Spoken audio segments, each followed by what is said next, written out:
A castle was not built to keep enemies out. Read the accounts and that story falls apart. A castle was a facility with a permanent staff, and the frightening cost was never the stone, it was the wages. It was keeping armed men standing on a wall through years, sometimes decades, when absolutely nothing happened. We picture the siege, the boiling oil, the trebuchet, the desperate defense. And those days happened. But across the entire life of a great castle, they are a handful of days against tens of thousands. The other days, the castle is not fighting anything. It is eating. It is drawing salaries. It is quietly demanding money from a lord who is watching a valley where nothing moves. So here is the reframe we're going to follow all the way down. A castle is not a shield. It is an operation. The cost of the walls only buys you the right to begin. The real bill, the one that decides whether you keep the thing or lose it, is the cost of running it through the long, boring, peaceful years. And once you see a castle as a payroll instead of a fortress, almost everything about the medieval world starts to make a different kind of sense. Keep one line in your head, because we're going to keep coming back to it. The stone was the cheap part. In February 1296, a builder sat down to write a letter to the king's treasury that reads, "If you squint, like a man apologizing for a spending problem." His name was Master James of St. George, and he was the finest military engineer in Europe. He was building a castle called Beaumaris on the flat coast of Anglesey, and the money was going out faster than anyone in London could quite believe. So he explained where it went. In case you should wonder, he wrote how so much money could be spent in a week, and then he listed it. 400 masons, the cutters, and the layers, 2,000 less skilled workmen, 100 carts and 60 wagons and 30 boats hauling stone and sea coal, 200 men in the quarries, 30 smiths and carpenters for the floors and joists. Sit with that list for a second, because it quietly dismantles the thing you thought you were looking at. When you picture the cost of a castle, you picture stone. Expensive rock, stacked high. But read the builder's own accounting, and the stone barely features. What he is describing is a workforce. At the summer peak, the site swallowed something like 3,500 men, a moving town of muscle and payroll camped on a hillside, and every single one of them expected to be paid at the end of the week.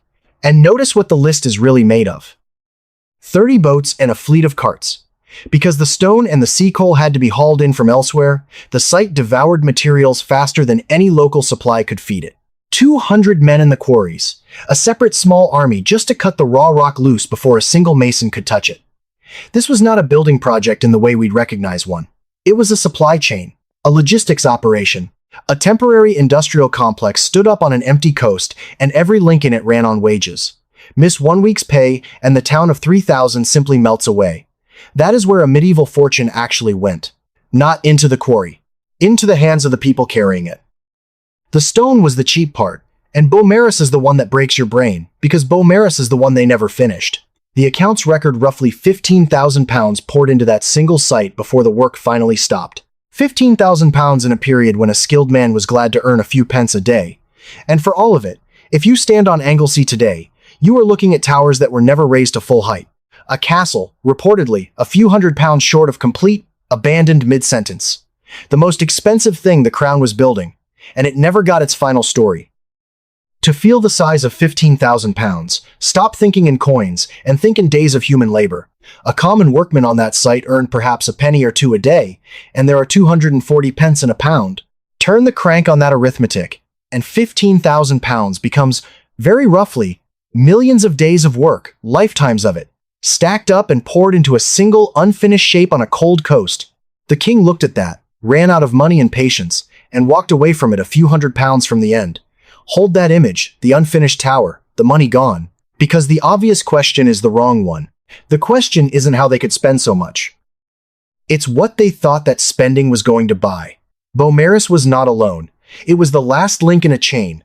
Across North Wales, the same king and the same engineer had thrown up a ring of castles, Caernarfon, Conwy, Harlech, Beaumaris, a single connected system built to pin down a conquered country. And the combined cost of the great ones runs to something on the order of £80,000 in 1280s money. Here's the part that should stop you. That figure was more than the English crown's entire revenue for several years running. Not 1 year's budget. Several. Try to translate that into a scale you can feel. Imagine a government today deciding to build something so expensive that its whole national income, everything it takes in, vanishes into the project for years. And at the end, a couple of the buildings still aren't done. That is the order of madness we are describing. One construction program, eating a kingdom. And where does a king find that kind of money? He squeezes. The crown taxed the thing England actually had, which was sheep, by 1290, something like 5 million of them, producing tens of thousands of sacks of wool a year. And the king took his cut on every sack that left the country. When that wasn't enough, and it was never enough, he went back to Parliament and asked for direct taxes again and again. In the space of just a few years in the 1290s, those grants pulled in over £200,000 from the king's own subjects. Wool was England's oil, the one export the whole European cloth trade leaned on, and the crown had learned to turn that tap for cash whenever the war chest ran dry. But even oil money has a floor. By the end of the 1290s, the demands had stacked so high that the king was staring at a real financial crisis. Borrowing against taxes not yet collected, leaning on the loyalty of the very merchants he was squeezing. The Welsh castles were not the only weight on that scale, but they were sitting right at the center of it, enormous, some of them half-finished and still hungry. So before a single enemy has appeared, before the castle has done 1 minute of the job we imagine castles are for, it has already reached into the pocket of every wool merchant and every taxpayer in the realm. The bill lands before the threat does. That is not a flaw in the plan. As we're about to see, that is the plan. But first, the crueler truth. Because all that money, the 80,000, the wool tax, the strain that helped tip the king into a full financial crisis by the end of the decade, all of it only got him to the starting line. A finished castle has not yet earned him anything. It has only begun to cost. The stone was the cheap part. Picture it complete. The last mason has been paid and sent home. The scaffolding is down. The gates hang true. By the logic of the myth, this is the moment the castle starts doing its job, standing guard, keeping the enemy out. But look closely, and the castle is not producing anything. It is consuming. A finished castle is a mouth. Start with the garrison.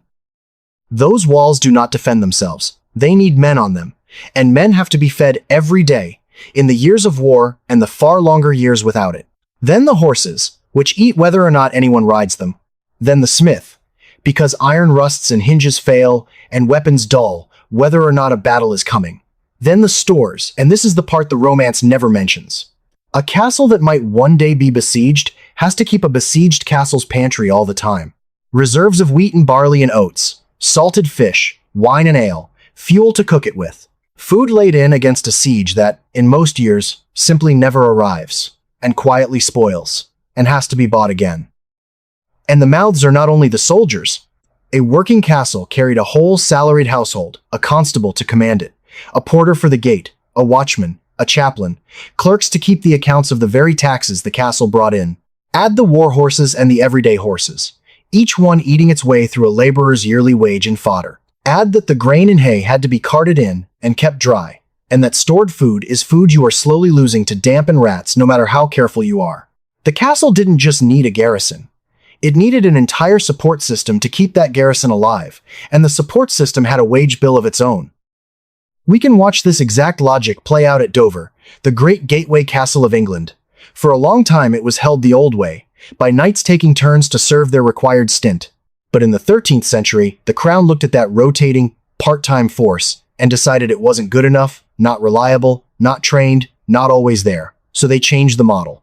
They put the castle on a permanent, paid footing and required the surrounding estates to supply both the cash and the food, the wheat, the barley, the oats, the fish, the wine, to keep it standing ready. Read that decision closely, because it is the hinge of this whole story. That is the precise moment defense stops being a duty. Someone performs and becomes a payroll. Someone funds. A standing garrison. A permanent grocery bill.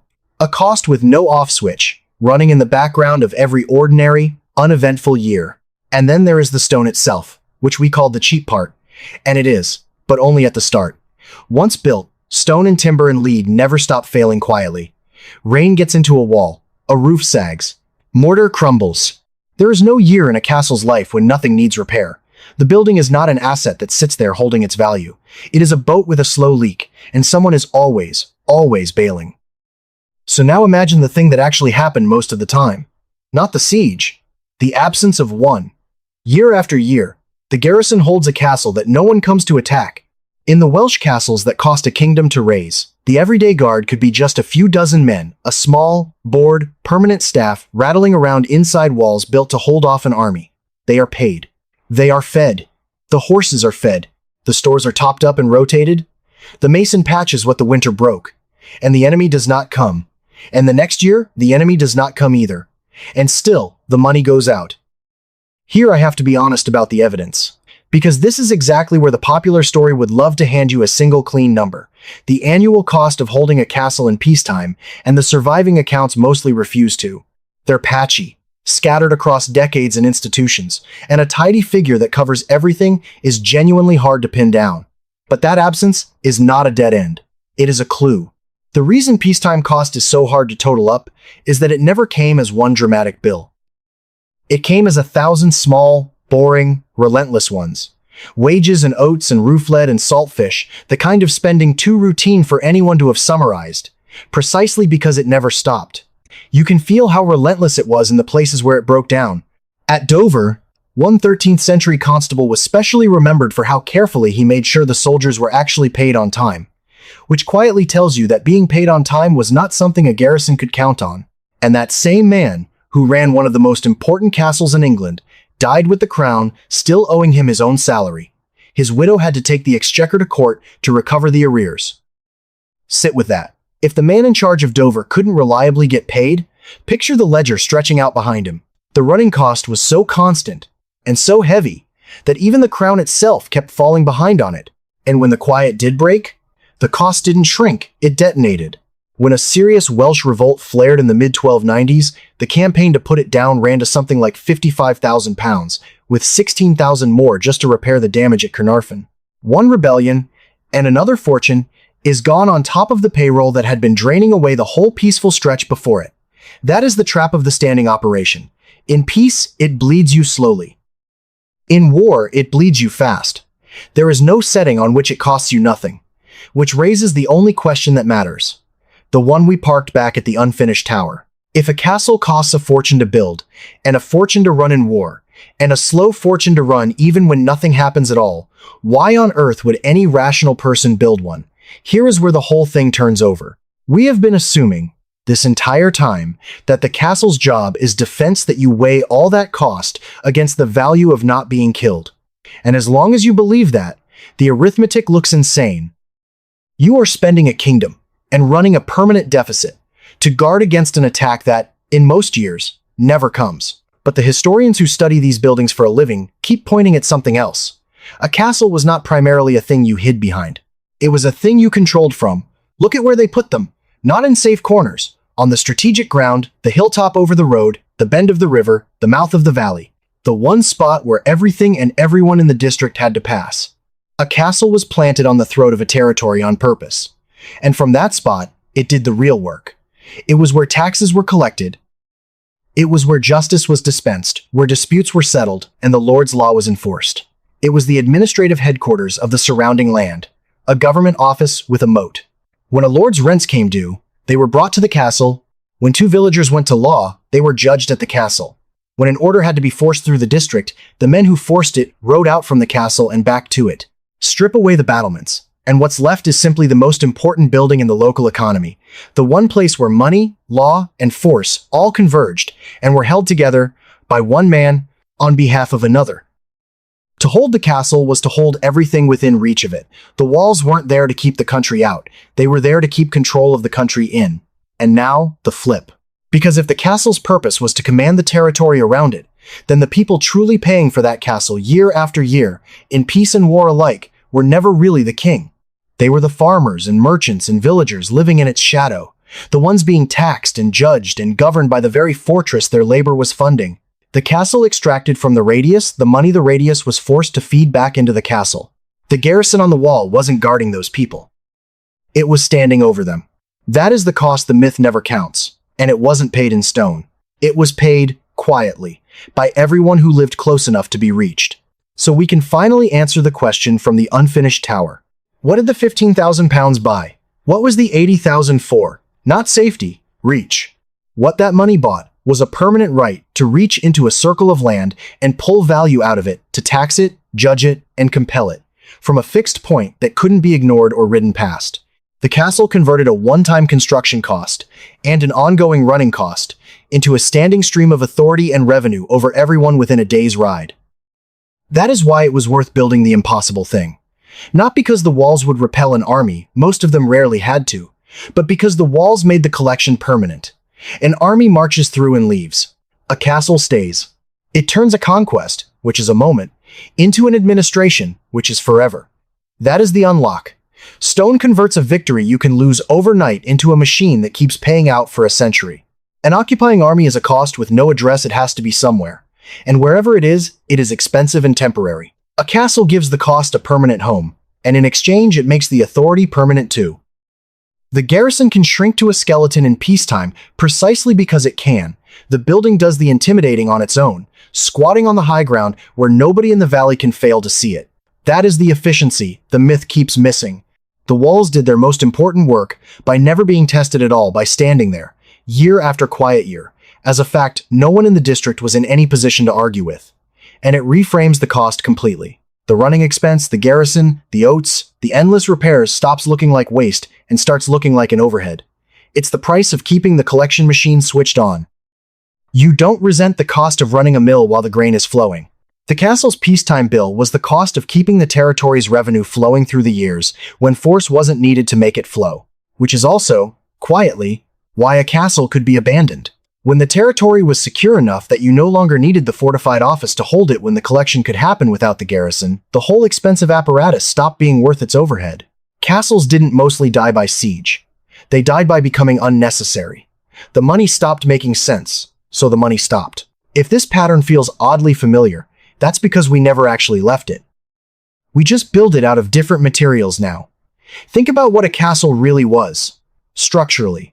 A huge upfront cost that buys you nothing on its own, followed by a permanent running cost that is the actual thing determining whether you keep it. That is not a medieval curiosity. That is the shape of every major piece of infrastructure ever since. A bridge, a railway, a power grid, a data center. The build makes the headlines.